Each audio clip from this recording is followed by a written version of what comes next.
Hello friends, welcome back to my channel. আজকে আবার চলে এসেছি সুজি আর গুঁড়ো দুধ দিয়ে দারুণ একটি মিষ্টি রেসিপি নিয়ে।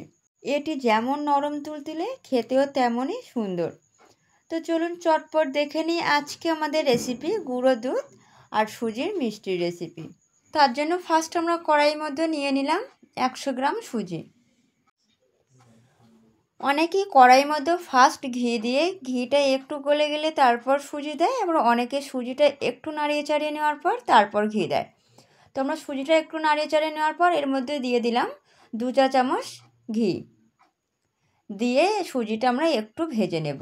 আর এটা ভাজার সময় গ্যাসের জালটা আমরা অবশ্যই আস্তে দিয়ে ভাজবো, না হলে সুজিটা নিচেই কড়াইয়ের সঙ্গে ধরে যাবে।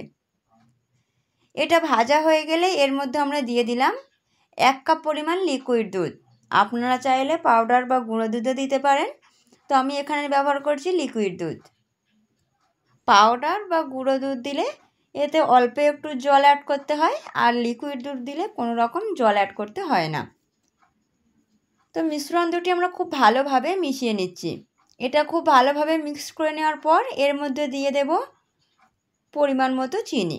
এখানে আমরা ব্যবহার করেছি 1/2 কাপ পরিমাণ চিনি। তার মধ্যে দিয়ে দিলাম সামান্য একটু লবণ। এবার এটা আমরা নাড়িয়ে চাড়িয়ে একটা ডো বানিয়ে নেব। এটা যতক্ষণ না ডোটা কড়াই থেকে ছেড়ে দিচ্ছে ততক্ষণ এটা আমরা এইভাবে নাড়িয়ে চাড়িয়ে নেব। এটা পুরো শুকনো কড়াই থেকে যখন ছেড়ে দেবে তখন এটা আমরা নামিয়ে নেব। তাই এতে দেখতে পাচ্ছেন এখনও রস আছে, তো আমরা এইভাবে এটা নাড়িয়ে চাড়িয়ে নেব। দেখব যে এটা নরম আছে কিন্তু এর গায়ে কোনো রস থাকবে না, তখন এটা আমরা নামিয়ে নেব। তো এইভাবে নাড়িয়ে চাড়িয়ে পুরোটা শুকনো হয়ে গেছে এবং কড়াইয়ের গা থেকে এটা ছেড়ে দিচ্ছে। এবার এটা আমরা একটা প্লেটের মধ্যে নিয়ে ঠান্ডা করে নেব। এটা ঠান্ডা করতে দিয়ে আবার আমরা একটা উপকরণ তৈরি করে নেব। এর জন্য প্লেটের মধ্যে নিয়ে নিলাম 1 চামচ চিনি, তারপর দিয়ে দিলাম 10 টাকার যে বড় প্যাকেট গুঁড়ো দুধ হয় সেই দুধ 1 প্যাকেট এর মধ্যে আমরা দিয়ে দিলাম। দিয়ে চিনি আর দুধটা খুব ভালোভাবে আমরা মিক্সড করে নেব।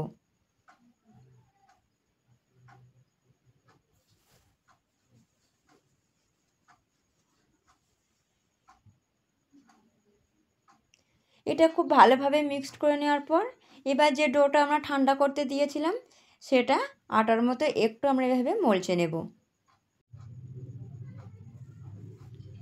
তো এটা খুব ভালোভাবে মলচে নেওয়ার পর এবার এটা হাতের সাহায্যে কেউ গোল করতে পারে, কেউ লম্বা করতে পারে, যে যার ইচ্ছা যেটা সে তেমনভাবে রেডি করতে পারে। তো আমরা এটা একটু ল্যাংচার মতো লম্বা লম্বাভাবে রেডি করব। অবশ্যই হাতে ফার্স্ট তেল মাখিয়ে নিতে হবে, না হলে এটা হাতে জড়িয়ে যেতে পারে। তো আমরা এইভাবে হাতের সাহায্যে পুরো ডোটা রেডি করে নিয়েছি।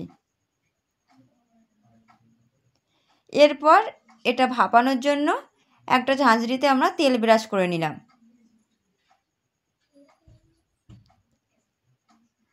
খুব ভালোভাবে তেল ব্রাশ করে নেওয়ার পর এর মধ্যে আমরা এক এক করে মিষ্টিগুলো দিয়ে দেব। দিয়ে একটা গামলায় জল ফুটিয়ে তার উপরে ঝাঁঝরিটা দিয়ে ঢাকনা দিয়ে দিলাম। 5 মিনিট আমরা ভাপিয়ে নেব। তো আমরা এটা 5 মিনিট ধরে ভাপিয়ে নিলাম।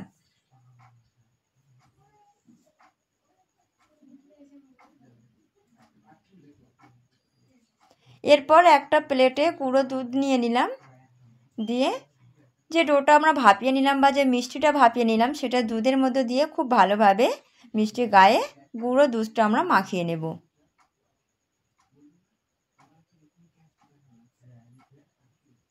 এইভাবে পুরো রেসিপিটি আমরা রেডি করে নিলাম। আজকে আমাদের এই সুজির আর গুঁড়ো দুধের রেসিপি কেমন লাগলো অবশ্যই কমেন্টে জানাবেন। আর আপনারাও অবশ্যই বাড়িতে একবার ট্রাই করে খেতে ভুলবেন না, আর খেয়ে জানাবেন খেতে কেমন হয়েছিল। আজকের মতো টাটা।